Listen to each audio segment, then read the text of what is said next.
ஸ்ரீமதே ராமானுசாய நம. ஸ்ரீ வரவரமுனிய நம. ஸ்ரீ ஸ்தலசயன மகாகுரவே நம. இன்று மார்கழி மாதத்தின் 7வது நாள். இன்றைய பாட்டானது கீசு கீசென்றெங்கும் ஆனைச்சாத்தன் கலந்து பேசின பேச்சரவம் கேட்டிலையோ பேய்பெண்ணே, காசும் பிறப்பும் கலகலப்பக் கைவேர்த்து வாசனங்குழலாய்ச்சிய மத்தினால் ஓசைப்படுத்த தைரரவம் கேட்டிலையோ. நாயகப் பெண்பிள்ளாய் நாராயணன் மூர்த்தி கேசவனைப் பாடவும் நீ கேட்டே கிடத்தியோ. தேசமுடையாய் திரவேலோர் எம்பாவாய் என்று 7வது நாளாக இந்த பாட்டு வருகின்றது. இப்பாட்டில் பகவத் விஷயத்தின் ரசமறிந்து இருந்தும் அதை மறந்து கிடப்பாள் ஒருத்தியை அழைக்கின்றார்கள். ஒவ்வொரு நாளும் ஒவ்வொருத்தையை துயிலில் எழுப்பித்து அவர்களோடு செய்கின்றார்கள். ஒவ்வொரு நாளும் ஒவ்வொரு வகைகளை அழைப்பதாக நான் கொள்ள வேண்டும். சிலரை எழுப்பிவிட்டோம் என்று திருப்தி அடையாமல் அடையக்கூடியவர்கள் இவர்கள் அல்லர். ஏனென்ற 5 லட்சம் குடியிலுள்ள பெண்களில் ஒருத்தி குறைந்தாலும் கிருஷ்ணனிடம் போக மாட்டார்கள். தன் வயிற்றில் பிறந்த குழந்தையின் சமிருதிக்கு சந்தோஷிக்குமா போல எல்லா பாகவதர்களுடைய சமிருத்திக்கும் சந்தோஷிக்கும் என்று அதுதான் பாகவத பூர்த்தி. அதுதான் நம்மளோட குழந்தைகளும் சந்தோஷப்படாதபடிக்கு பாகவதர்களுக்கு பாகவதருடைய சம்பிருத்திக்கும் சந்தோஷிக்கும் என்றே அதான் பாகவத பூர்த்தி ஆகுமா.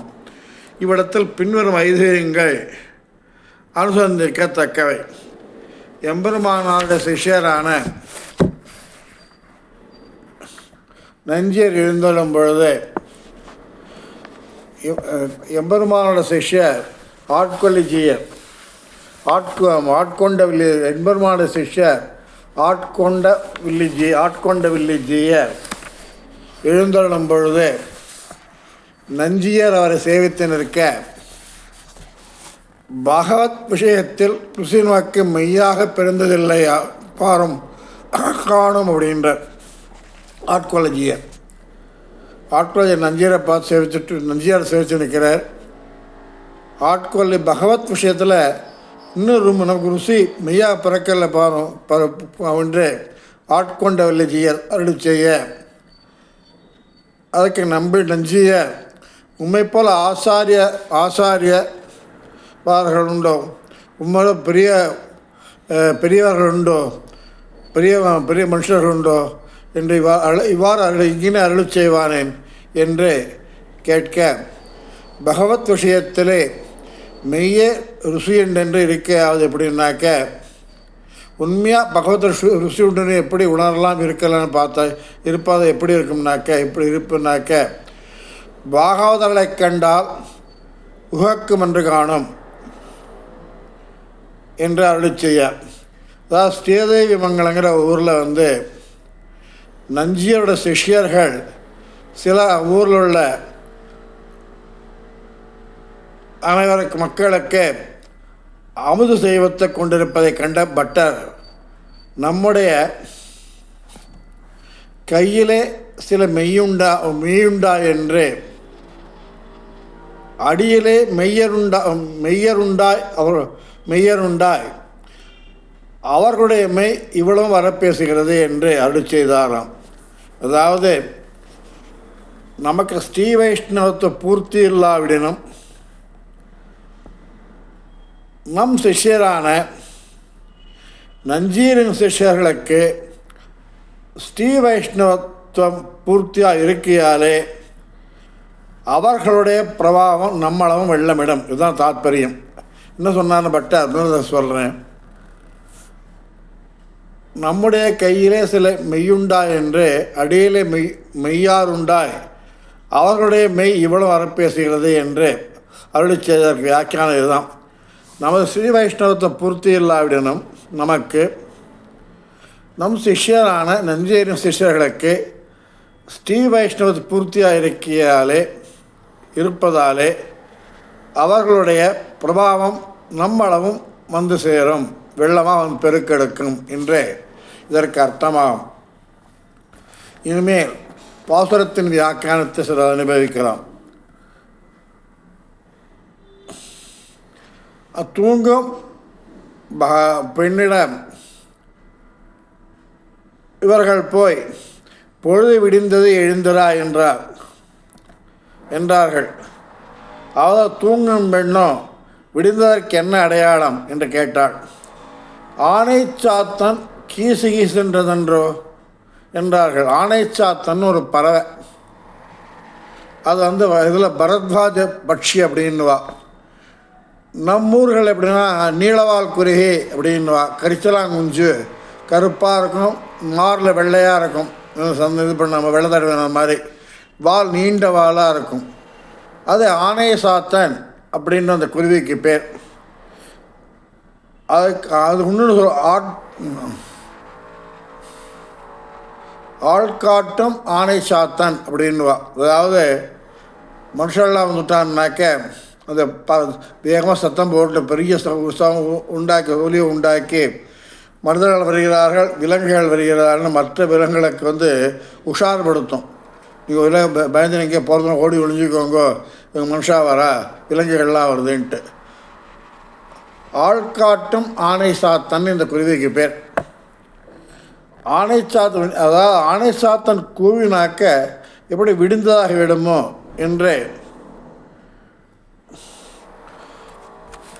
கேட்கின்றாள். கீசிகேசன் ஆணை சாத்தன் பேசின என்றார்கள். அதுக்கு அவன் என்ன சொல்கிறான்னாக்க, நீங்கள் சத்தம் போட்டு வரீங்க, அதனால் பயந்து அடிச்சுட்டு அது சத்தம் போடுறது போல இருக்கு. அதுவும் அவன் உங்களுடைய துவனியினாலே அவை உணர்ந்திருக்கலாகாதா, நீங்கள் சத்தம் கொண்டு வரீங்களே, அதனால் என்றாள். ஏதாக்கி வாரம் சொல்ல கலந்து பேசின பேச்சரவம் கேட்டில்லையோ என்கிறதுனால நாங்கள்லாம் அந்த குருவி எப்படி செய்கிறதுன்னா, பகலெல்லாம் பிரிய போகிறோம் என்ற ஏக்கத்தாலே பட்சிகள் ஒன்றோடொன்று கலந்து உறவாடி கலவை செய்து பேசும் துவனிதான் அது என்கிறார்கள். கீசன்று கேட்டிலையோன்னா முனிவர்களும் யோகிகளும் ஹரிசாம சங்கீர்த்தனம் செய்யும் துவனி போல ஆணை சாத்தன்களின் கீச்சொலியும் இவர்களுக்கு உத்தேசியமாக இருக்கிறது. பட்சிகளும் கூட தங்கள் நாயகர்களின் பிரிவாற்றாமையால் கூவதை கேட்டும் நீ கிருஷ்ண விரகத்தை சகித்திருப்பதே என்கின்றார்கள். எவ்வாறு சகித்திருந்தவனுக்கு பட்சிகளோ கூட தன்னோட தலைகளாக பிரிய போகிறான், தன் கணவன் பிரிஞ்சு போகிறான், தன் பேடை ஜோடி பிரிஞ்சு போகிறதுன்ட்டு அது பேசுகின்றது, சத்தம் போட்டு ஒன்று கொண்டு பேசுகின்றக்கே, கலந்து விளையாடு கலவைகள் செய்கின்றது. இவ்வாறு அதுகளே இருக்கும் பொழுது நீ எவ்வாறு கிருஷ்ண விரகதாபம் மிகுந்த அறிந்த நீ அனுபவிக்கும் நீ எவ்வாறு நீ தூங்குகிறாய் என்றே கேட்கின்றார்கள். அதுக்கு என்ன சொல்கிறா, பேய் பெண்ணை இவர்களுக்கு இதுதான் வேலை என்று பேசாமல் வந்துட்டாளாம் அவன். பாகவத சம்ஸ்லேஷத்தில் ரசத்தை அறிந்திருந்தும் உபேட்சித்திற்கு மதிகேடி, பேய் பெண்ணா மதிகேடி, பேய் பெண்ணா உடனே வந்து பெரியாழ படனே கருணரை செம்மையர் பேயை பேய் கருப்பாக இருக்கு, தலை செம்மட்டை படிஞ்சிருக்கான், கருணரை செம்மையர் பேய் பூதம் அப்படியெல்லாம் உருவகப்படுத்திக்கப்படாது. பேய்னா பேய் மதிக்கேடி அப்படிங்கிற இடத்துல பேய் பண்ணைங்களை விழிக்கிறது மதிக்கேடின்னு பேர். மதி இல்லாதவளே, அறிவற்றவளே அப்படின்ட்டு அதுக்கு. அதாவது இங்கே பகவானை அனுபவிப்பதை காட்டிலும் பாகவதர்களை அனுபவிப்பது நன்றென்று அறிய வேண்டும்.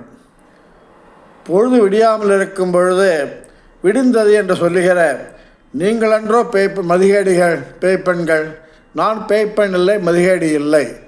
பொழுது விடியாமல் இருக்கே விடிஞ்சுடுத்துன்னு சொல்லி எழுப்புறீங்கள்னு வந்து நீங்கள் தான் அறிவிட்டவர்கள் மதிகேடிகள் பேய் பெண்கள். இது விடிந்ததற்கு வேறு ஏதாவது அடையாளம் இருந்தால் சொல்லுங்கள் என்கிறார்.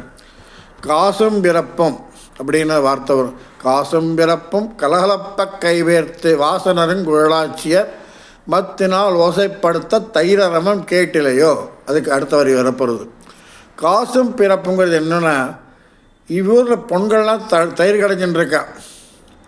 தயிர் கடைகிற சத்தம் கேட்கலையா அப்படின்னு கேட்ச, அவர் தயிர் கடையும் போது கழுத்தில் போட்டிருக்க அச்சுத்தாலின்னு ஒன்று, ஆமைத்தாலின்னு ஒன்று, 2 தாலி குண்டாக இருக்கும், குண்டாக இருக்கும்.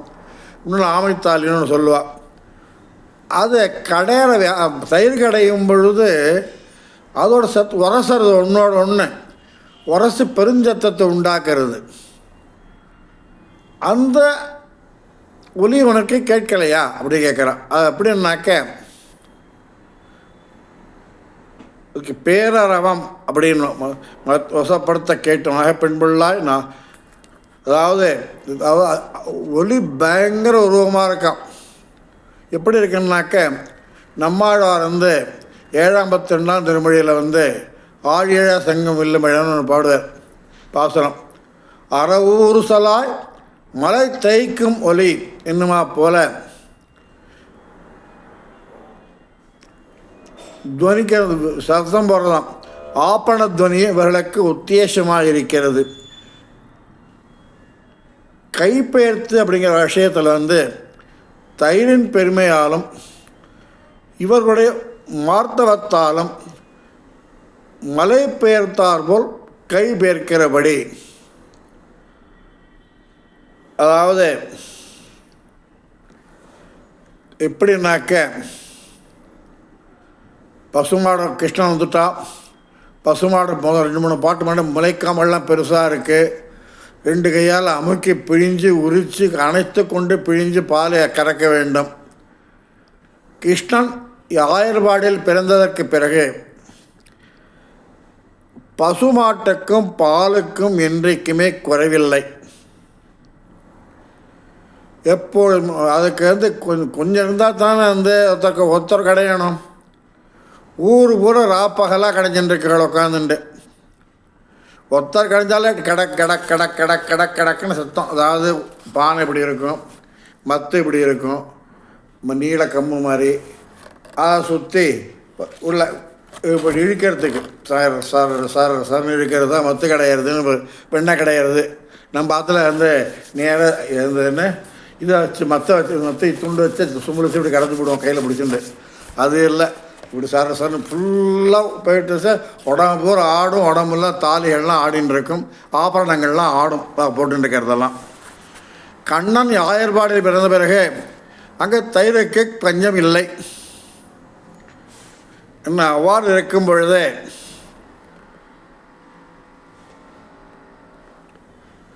அவர்கள் ஒத்தரடைஞ்சால் பரவாயில்ல, கொஞ்சம் சத்தம் வருது தூங்கலான்னு சொல்லலாம். ஊரே கடைஞ்சிருக்கு, பேரரவம் பெரிய ஒலியை உண்டாக்கிட்டு ஊர் மத்து கடையிற ஓசை மத்து கடை சேர்த்துன்னு இருக்கு.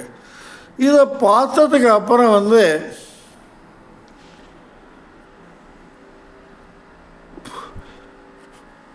அதனால் பார்த்ததுக்கு அப்புறம் வந்து இவ்வளோ சத்தம் இப்படி மறுபடியும் அவனுக்கு தூங்குறேன் அப்படிங்கச்ச, கிருஷ்ணனை பிரிந்ததினால் ஏற்பட்ட சோர்வை காட்டுவதாகவும் கொள்ளலாம். கைபெயர்த்துங்கிறதுக்கு தயிரின் பெருமையாலும் இவருடைய மார்த்தவத்தாலும் மலை பெயர்த்தால் போல கை சத்தம் போட்டுருக்கு. போயிட்டு மலை அந்த வாசுகி மற்ற கடைவோம் இல்லையா, இதில் வந்து மற்ற பார்க்கடலை கடையச்சு எப்படி கடைஞ்சார், பெரிய மந்திர மலை வச்சு சார் அவ்வாறு அப்படி கடந்த ஒலிக்கு சமமாக ஆயர்பாடில் தயிர் கடையுமானது இருக்கின்றது, ஒலி இருக்கின்றது. மற்ற அமுதம் கடையாச்சு எவ்வளோ ஒலி வந்திருக்கும். கடலில் வாசியை கயிறாக்கி நெட்டு இழுக்கிச்சு, மலையை நெட்டு இழுக்கிச்ச எவ்வளோ வேகம் சத்தம் கடை கொந்தளித்து இது பண்ணி பெரிய கோஷம் உண்டாகியிருக்கும். ஊரு சொலாய் மலை தேய்க்கும் மொழின்னு ஆழ்வா சொன்னார். அவ்வாறு இருக்கும் பொழுது அது ஒன்று. அப்புறம்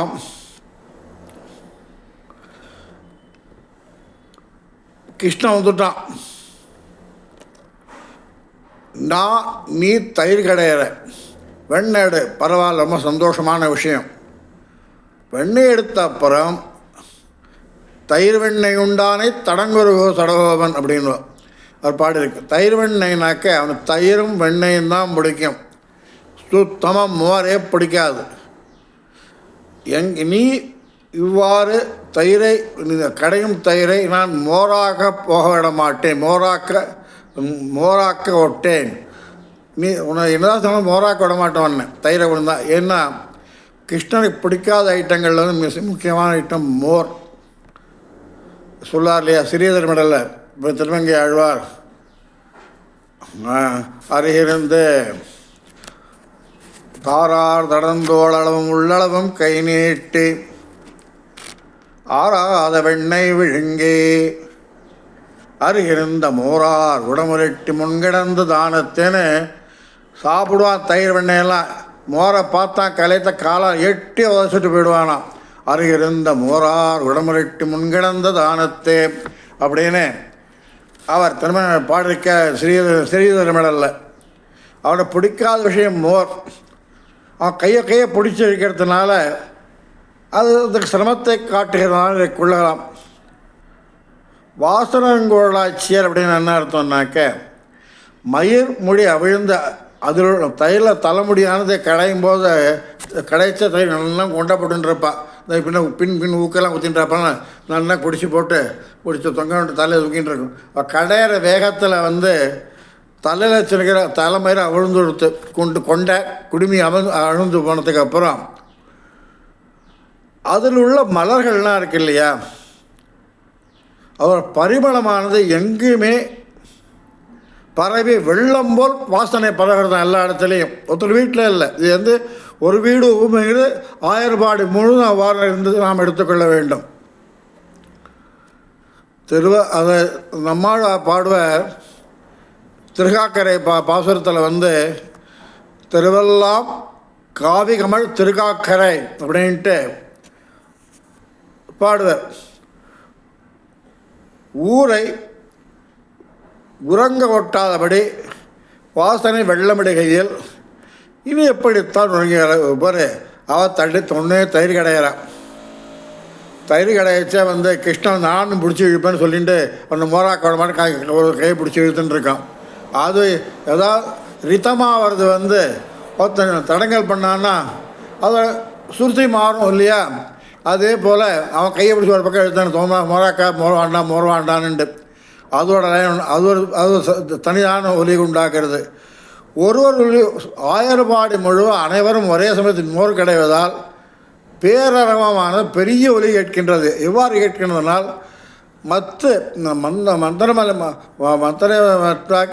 மத்தாக்கி வாசுகையை நாராக்கி மற்ற தேவர்கள் அமதம் கடைஞ்சால் இல்லையா, அப்போ எவ்வாறு அமதம் கடையும் போது உண்டானதோ அப்பேற்பட்ட ஒலி பெரிய ஒலி உண்டாக்கி கொண்டு மத்து கிடைக்கின்ற ஊர் பேர் ஒரே சத்தமாக இருக்குது.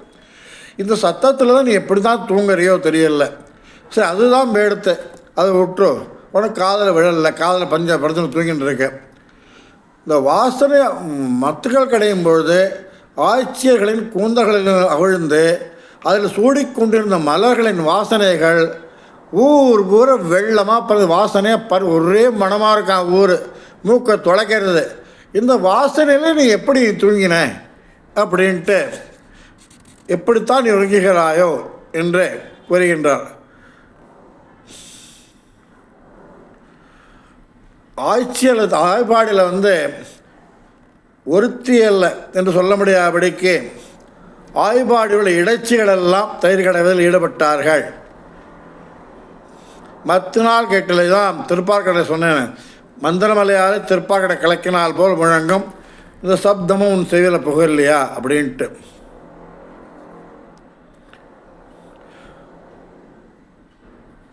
உத்காயாதி நாம அவர் அரவிந்தலோச்சனம் பிரஜாங்கனானாம் தேவமஸ்து பிரசத்தனி தத்னச்ச நிர்மந்தச நசப்த மிஸ்ரிதோ நிரஸ்யதே ஏனி தசாம மங்களம்.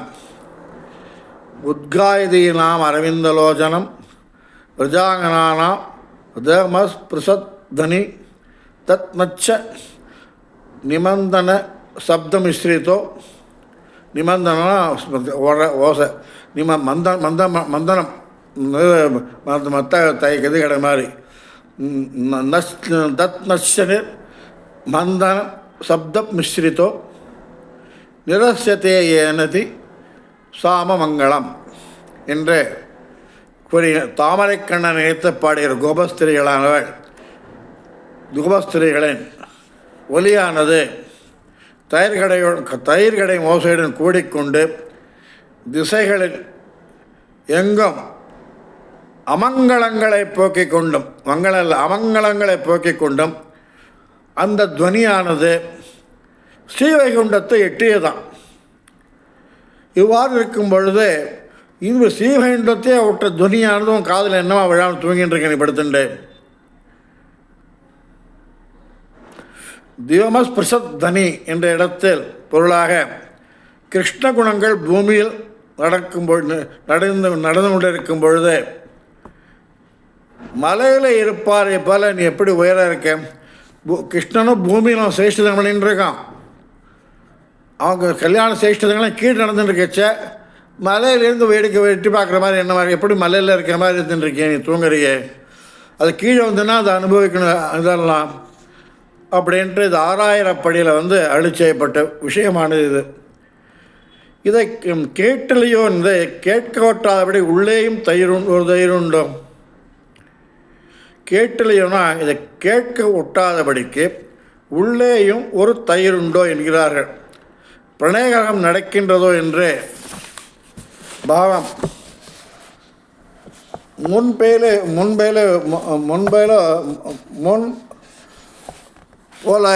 போலேயோ கிருஷ்ணன் பிறந்த பின்பு வாங்கக்குடம் நினைக்க வள்ளல் பெரும் பசுங்களாய் இருப்பது முப்போதும் 3 பொழுதும் கடைந்தீண்டிய வெண்ணெய் என்கிறபடியே முப்போதும் கடைந்தீண்டிய வெண்ணெய் என்ற பாசுரப்படியே இரவும் பகலும் இடைவிடாத தயிர் கடையே பொழுதுபோக்காக ஒன்றோ அவர்களுக்கு இருப்பது.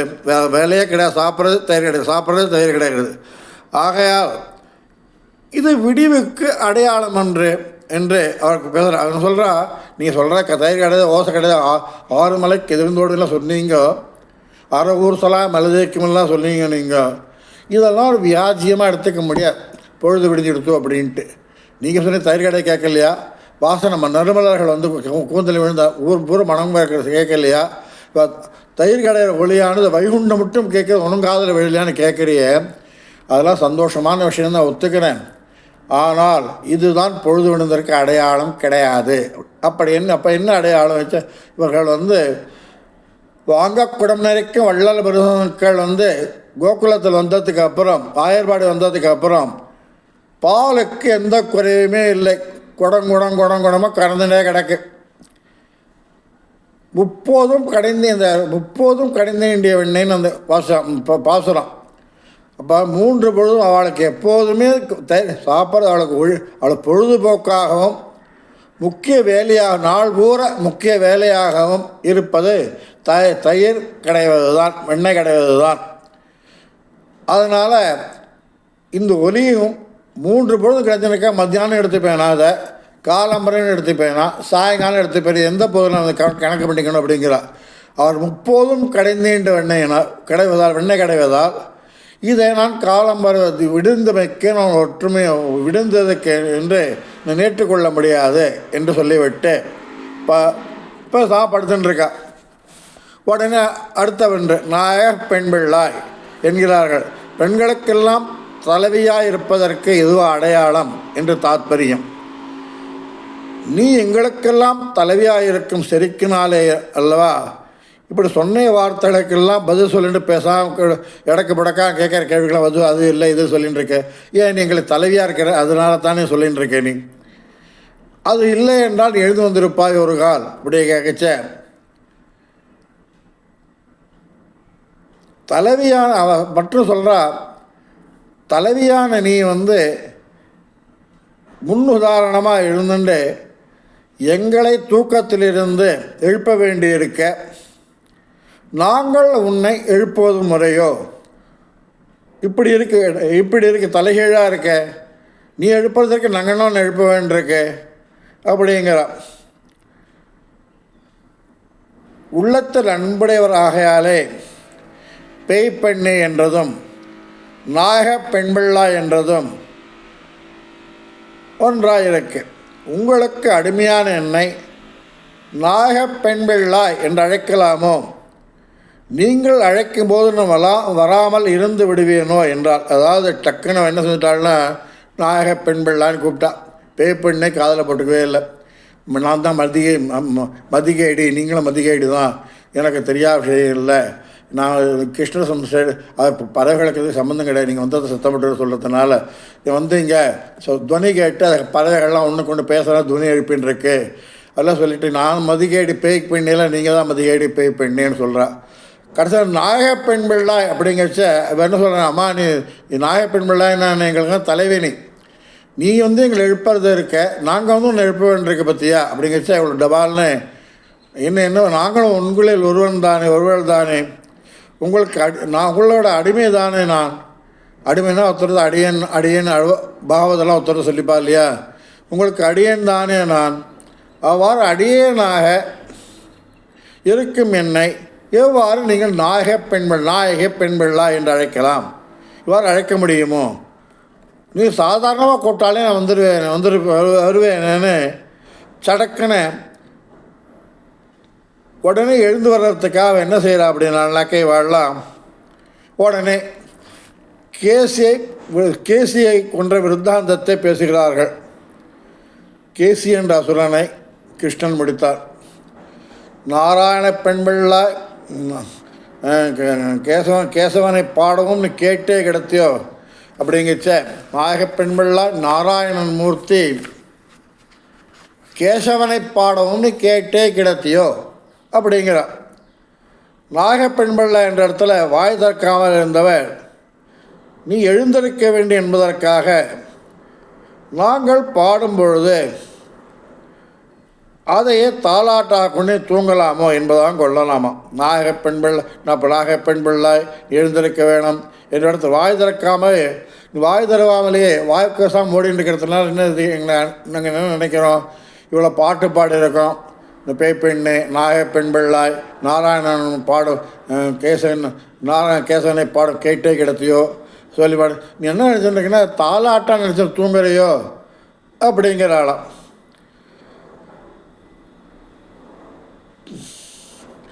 நாராயணன் அப்படின்னு முகத்துக்கு நாராயணன்னா முகம் தோற்றமின் அந்தர்யாமியாய் நின்று வாத்சல்யத்தாலே ரட்சிக்கும் சர்வேஸ்வரனுடைய நாராஹ அயனம் எஸ்யச என்கிறபடியே தோஷங்களுக்கு ஒரு இருப்பிடமான வஸ்துக்களில் வியாபித்து நிற்கியாலே வாத்சல்ய குணத்துக்கு வாசகமாகிறது இந்த திருநாமம். அதாவது அந்தர்யாமியாக முகம் பார்க்க முடியாது இம்பரமான எல்லா உருவங்களையும் அந்தர்யாமியாக இருக்கார். எதுக்கு அந்த வஸ்துவை நம்ம ரட்சிக்கணும் அப்படிங்கிற எண்ணத்தில் எல்லா உருவங்களிலும் அவர் அந்தர்யாமியாக இருந்து கொண்டு முகத்தை காண முடியாமல் அந்தர்யாமி நின்று கொண்டு வாத்சல்யத்தாலே ரட்சிக்கும் சர்வேஸ்வரனுடைய நாராஹ அயனம் எஸ்யச என்றபடியே தோஷங்களுக்கு ஒரு இருப்பிடமான வஸ்துக்களிலும் வியாபித்து நிற்கியாலே இது எதை காட்டுறது? தோஷங்கள் எல்லா வஸ்துக்களும் தோஷங்கள், நிறையா வஸ்துக்கள், ஒரு வஸ்துலையும் ஏன் மனுஷனோட தோஷம் இல்லையான்னு எல்லா வஸ்துக்களும் தோஷங்கள் உள்ள வஸ்துக்களில் அவங்கள வியாபித்து நிற்கியாலே இதுக்கு நிற்கிறான். அவனோட வாத்சல்ய குணத்துக்கு இது நாராயண சப்தம் வாசகமாக வாத்சல்ய குணம் காமிக்கிறது தான். வாத்சல்ய குணத்தினால எல்லாத்தையும் வாத்சல்ய குணம் காமிக்கிறது அப்படிங்கிற வாத்சல்ய குணத்தினால அதன் மேன்மையாக நாராயண சப்தம். மூர்த்திங்கிறது அது சொல்லுங்களா அவதாரம், தன்னுடைய சௌசீல்யத்தாலே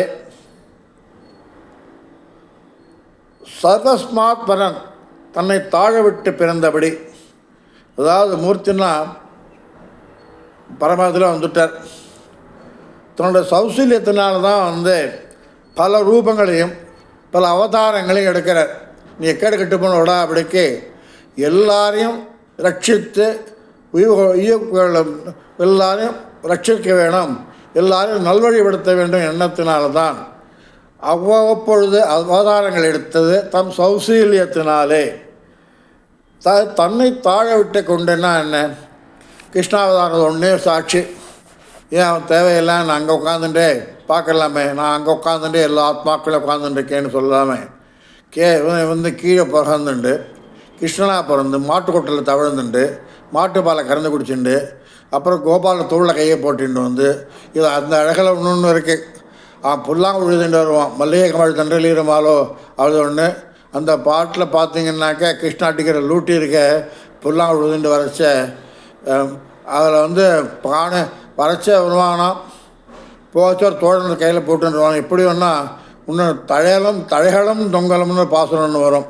இந்த பாசுரத்தில் இருக்கிற கொடியில் இருக்கிற இதெல்லாம் சின்ன 4 பூ, ஒரு கொடி நீளம் மெல்லிசாக இருக்கும், நடுநடு மலர்கள்லாம் பூக்கள்லாம் பூத்துருக்கும்.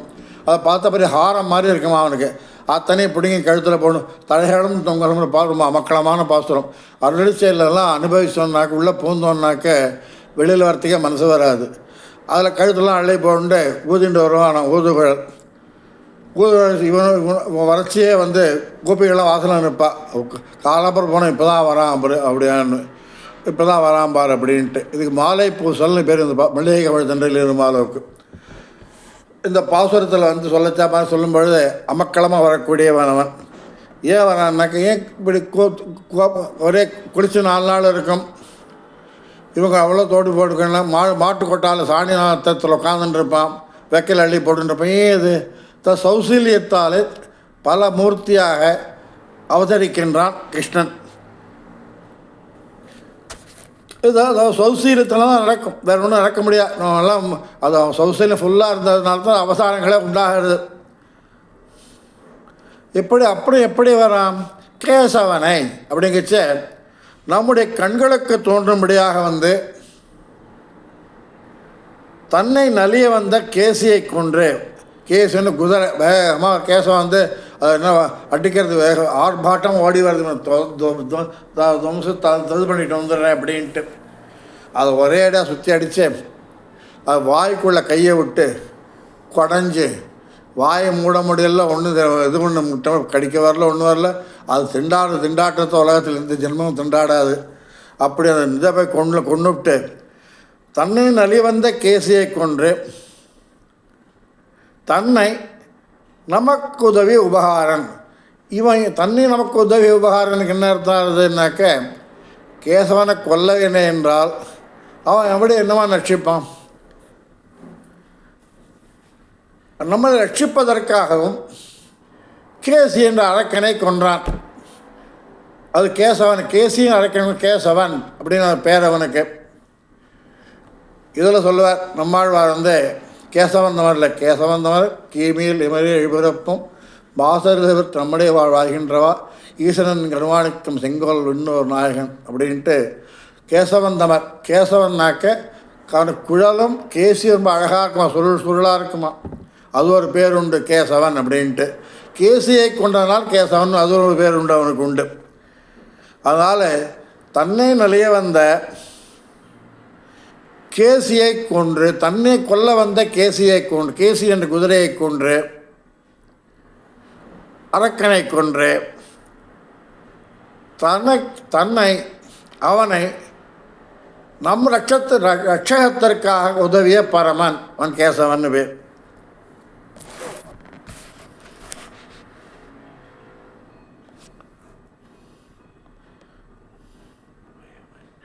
யஸ்மாத் தயவை துஷ்டாத்மா ஹதக கேசி ஜனார்தன தஸ்மாத் கேசவ நாமாத்மம் லோகக்யாதிம் கமிஷ்யசி. யஸ்மாத் தவைய துஷ்டாத்மா ஹதக கேசி ஜனார்தன தஸ்மாத் கேசவநாமாத்மம் லோகே க்யாதிம் கமிஷ்யசி என்றே ஜனார்தனனே, துஷ்டாத்மாவான கேசி உன்னாலே கொல்லப்பட்டவனாகையால் நீ அதனாலேயே நீ கேசவன் என்று அழைக்கப்படுகின்றாய், பெயரை அடைந்து கீர்த்தி அடைவாய் என்று பிரம்மாண வச்சனம். இது ஞாபகப்படுத்திக்கணும். பாடவம் தான் நாராயணன் என்ற அவனுடைய வாத்சல்யத்தையும் சொல்லிட்டோம் இல்லையா. நாராயண வாத்சல்யத்தை காமிக்கிறான் அப்படின்ட்டு அந்தரியாமையாக உள்ள பூந்துன்னு எல்லா இடத்துலையும் இந்த வாத்சல்யாத்தில் தான் அந்தரியாமையாக எல்லா இடத்துலையும் பார்க்க முடியாமல் பூந்துன்னு இருக்கார் அப்படின்ட்டு நுழைஞ்சின்னு இருக்கார் அப்படின்ட்டு நாராயண நாமத்து வாத்சல்யத்தையும் மூர்த்தி என்கிற நாமமானது சௌசீல்யத்தையும் அவதாரங்கள். இந்த அவதாரம் எடுக்கிறதையா தன் சௌசீல்யத்தான எடுக்கிற அவதாரம் நாராயணநாமம் வந்து வாத்சல்யத்தையும் மூர்த்தி அவதாரங்கள் சௌசீல்யத்தையும் கேசவன் என்று அடியார்களின் விரோதிகளை போக்கும் தன்மையையும் பாடிய போதிலும் நீ கேட்டுக்கொண்டே கிடக்கலாமா? இவ்வாறு நாராயணன் சொன்ன அவன் சௌசல்யத்தை வாத்சல்யம் சொல்கிறான். நாராயணன் அவன் சொல்லலாம். மூர்த்தி கேசவன், மூர்த்தி சௌசல்யத்தை சொல்கிறது. கேசவன் அடியார்களின் விரோதிகளை போக்கும் தன்மையுடையவன். இவ்வாறு இவர்களின் தன்மையை நான் பாடிய போதெல்லாம் அதை கேட்டுக்கொண்டே சும்மா படுத்துட்டுருக்கலாமா? பாடவும் பெரியாழ்வாருடன் சம்பந்தமுடையவளாயிருந்து கேசியன் விருத்தாந்தத்தை கேட்டுனி படுத்துட்டுருக்கலாமோ அப்படிங்கிறான். தந்திருஷ்வா சத்ருகந்தானாம் மகர்ஷீனாம் சுகாவகம் பபோகிருஷ்டா வைத்ரேகி பர்த்தாரம் பரிஷஸ்வஜே. அதுக்கு என்ன அர்த்தம்? ராமாயண ஸ்லோகம் இது. கரன் முதலிய எதிர்களை கொன்றவரும் மகர்ஷிகளுக்கு சௌக்கியத்தை கொடுப்பவருமான அந்த ராமபிரானை பார்த்து வைதேகியானால் பிரீத்தி அடைந்தாள்.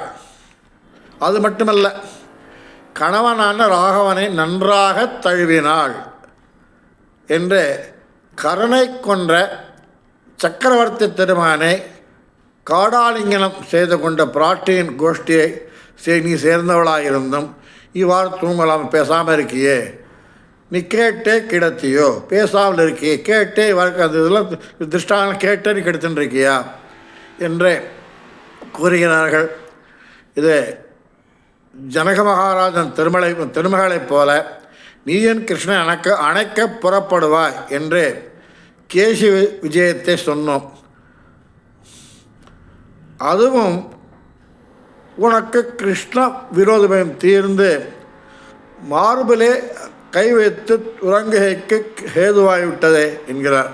முதல்ல பிரகலாதன் சொல்கிறான், இந்த பேய்ப்பில் நஞ்சுண்டு கள்ளச்சடை வச்சு அடிச்சு பிடிச்சி எழுந்துன்னு வரணும்னு சொல்கிறீங்களே வந்தாலே.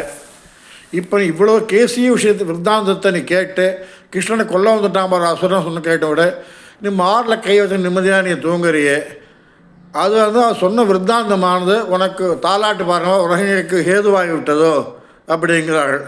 தேசமுடையாய் திற, உன்னுடைய தேஜஸ் காட்டில் எரிந்த நிலவாகாமல் உன்னை காணாமே இருட்டடைந்து கிடக்கின்ற எங்களுடைய அந்தகாரத்தை போக்கிக் கொண்டு திறப்பாயாக.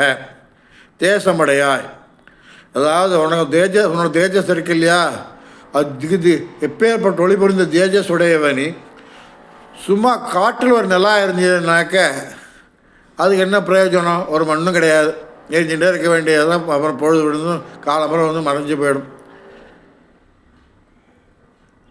அதே இருட்டறையிலோ இருட்டு ஊரிலோ நனைந்தாலோ அதற்கு பலன் என்ன? ஊரே ஒளி விட்டு நிலவாக இருக்கும், நல்லது ஒளி புரிந்து போகலாம், ஊரில் நல்லது வெளிச்சமாக இருக்கும். அந்த அந்தகாரமான இருட்டை போக்கிக் கொண்டு அதுக்கு என்ன சொல்கிறா?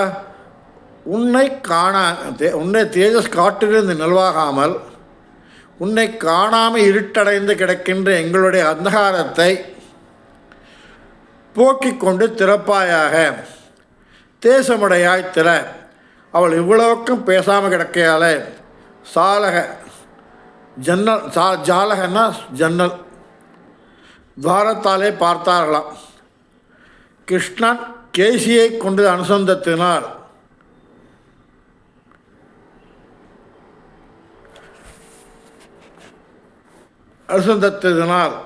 இவளுக்கு திருமேனியில் ஏற்பட்ட ஒளியை கண்டு தேஜ பிரவாகத்தை அணை செய்யாதே வெட்டிவிடாய் என்கிறார்கள். அதாவது இத்துடன் கீசகீச என்ற ஆணைச்சாத்தனின் 7வது பாசுரமானது முடிவிட்டது. ஆழ்வார் ஆண்டாள் திருவடிகளே சரணம். ஆழ்வார் எம்பெருமானாகிய திருவடிகளே சரணம். ஆசாரிய திருவடிகளே சரணம். அடியேன் காரப்பங்காடு இளங்காடு ராமானுஜதாசன். இது இந்த பாசுரம் குலசேகர ஆழ்வாரை சொல்லக்கூடிய பாசுரம், விழிக்கக்கூடிய, அதாவது சொன்னால் இல்லையா 10 ஆழ்வாரை சொல்லக்கூடியது. ஆரோகணத்தில் ஆண்டாள் பாடியிருக்கா. பெரியாழ்வார் தொடங்கி அடுத்த குலசேகர ஆழ்வார். குலசேகர ஆழ்வாரை குறைக்கிறது இந்த பாசுரங்களானது குலசேகர ஆழ்வாரை குறிக்கக்கூடிய பாசுரங்களாகும். இது அதனால் இது இன்னொரு சமயத்தில் நாளை அனுபவிக்கலாம். அடியேன் தாசன்.